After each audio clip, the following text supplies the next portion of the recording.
നമസ്കാരം. ഏവർക്കും കനകധാര വ്ലോഗ്സിന്റെ പുതിയൊരു വീഡിയോയിലേക്ക് ഹൃദ്യമായ സ്വാഗതം. ജീവിത ദുരിതങ്ങൾ കൊണ്ട് ബുദ്ധിമുട്ടുന്നവർക്ക്, ഒരുപാട് നാളുകളായി ആഗ്രഹിച്ച കാര്യങ്ങളൊന്നും നടക്കാത്തവർ എത്രയും വേഗമുള്ള കാര്യസാധ്യത്തിന് എന്തു ചെയ്യാം എന്നതിനെ കുറിച്ചുള്ള വീഡിയോയാണ് ഇന്ന് നിങ്ങൾക്ക് മുന്നിൽ അവതരിപ്പിക്കുന്നത്. അതിനു മുമ്പ് ആദ്യമായിട്ടാണ് എന്റെ ചാനൽ ആരെങ്കിലും കാണുന്നതെങ്കിൽ ദയവായി ഒന്ന് സബ്സ്ക്രൈബ് ചെയ്തേക്കണേ. തുടർന്ന് വരുന്ന ബെൽ ബട്ടൺ കൂടി പ്രസ് ചെയ്താൽ മാത്രമേ ഞാനിടുന്ന നിങ്ങൾക്ക് ഉപകാരപ്രദമായ വീഡിയോസ് നിങ്ങളിൽ എത്തുകയുള്ളൂ. ഇനി വീഡിയോയിലേക്ക് കടക്കാം. നമ്മുടെ പ്രാർത്ഥനകൾക്ക് വായുവേഗത്തിൽ ഫലം തരുന്ന മൂർത്തിയാണ് ഹനുമാൻ സ്വാമി. ഭക്തിയിലും ആത്മസമർപ്പണത്തിന്റെ കാര്യത്തിലും വീര്യത്തിലും ഹനുമാൻ സ്വാമിയേക്കാൾ അതിശയിപ്പിക്കുന്ന ഒരു മൂർത്തി പുരാണങ്ങളിൽ ആർക്കും കാണാൻ സാധിക്കില്ല. ശ്രീരാമചന്ദ്രദേവന്റെ സഹായിയും സേവകനുമെല്ലാമായ ആഞ്ജനേയൻ ഭക്തിയുടെ ശ്രേഷ്ഠതയും ആത്മാർത്ഥതയുടെ ഔന്നത്യവും കൊണ്ട് മാത്രം ചിരഞ്ജീവിയായി തീർന്ന ഭഗവാനാണ്. അതിനാൽ ഏതു കാര്യത്തിലും തടസ്സം വിടാതെ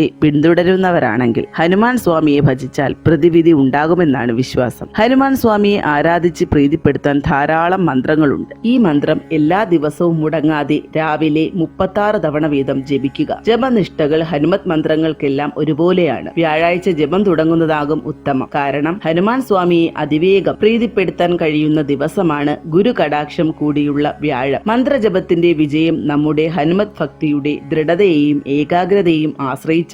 ഹനുമാൻ സ്വാമിയുടെ മന്ത്രം ജപിക്കുന്ന ദിവസങ്ങളിൽ ഭക്തർ മത്സ്യമാംസാദികൾ ഒഴിവാക്കണം. ശാരീരിക ബന്ധം പാടില്ല. രാവിലെയും വൈകുന്നേരവും കുളിക്കണം. ഒരു നേരം കുളിച്ച് ശുദ്ധിയായ ശേഷം 36 തവണ ഈ മന്ത്രം ജപിച്ചാലും മതി. മാത്രമല്ല, ജപത്തിനു ശേഷം ഏതെങ്കിലും ഹനുമാൻ ക്ഷേത്രത്തിൽ പോകണം. ഹനുമാൻ ക്ഷേത്രം ഇല്ലെങ്കിൽ ഹനുമാൻ ഉപദേവതയായിട്ടുള്ള ക്ഷേത്രം തിരഞ്ഞെടുക്കാം. അവിടെ ഹനുമാൻ സ്വാമിയുടെ വിഗ്രഹത്തിന് മുന്നിൽ നിന്നോ ഇരുന്നോ കാര്യസിദ്ധി മന്ത്രം, ഈ മന്ത്രം 108 തവണ ജപിക്കാം.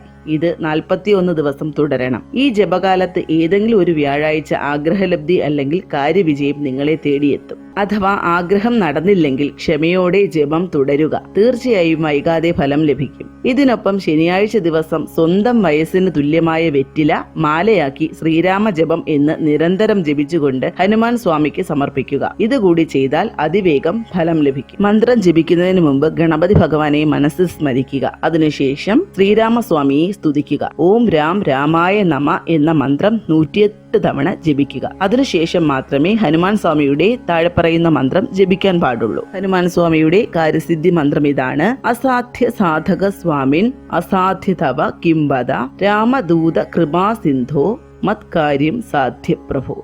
ഈ മന്ത്രം 36 രാവിലെയും വൈകിട്ടും ജപിക്കാവുന്നതാണ്. ക്ഷേത്രത്തിലാണെങ്കിൽ നിങ്ങൾ ഹനുമാൻ സ്വാമിയുടെ മുന്നിൽ നിന്ന് 108 തവണ ജപിക്കുക. അതിവേഗം കാര്യം നടക്കും. ഓർക്കേണ്ട ഒരു കാര്യം, ഗണപതി ഭഗവാനെ സ്മരിക്കുക. അതിനുശേഷം ഓം രാം രാമായ നമ എന്ന് 108 തവണ ജപിച്ച ശേഷം മാത്രമേ ഹനുമാൻ സ്വാമിയുടെ ഏതൊരു മന്ത്രമായാലും ജപിക്കാൻ പാടുള്ളൂ. ഭഗവാനിൽ പൂർണ്ണ വിശ്വാസത്തോടുകൂടി ജപിച്ചാൽ നടക്കാത്തതായി യാതൊരു കാര്യവുമില്ല. മാത്രമല്ല, അതിന് വായുവേഗത്തിൽ ഫലം ലഭിക്കുകയും ചെയ്യും. ഏവർക്കും ഹനുമാൻ സ്വാമിയുടെ അനുഗ്രഹം ഉണ്ടാകട്ടെ എന്ന് പ്രാർത്ഥിച്ചുകൊണ്ട് പുതിയൊരു വീഡിയോയുമായി വരുന്നതുവരെ ഏവർക്കും നന്ദി, നമസ്കാരം.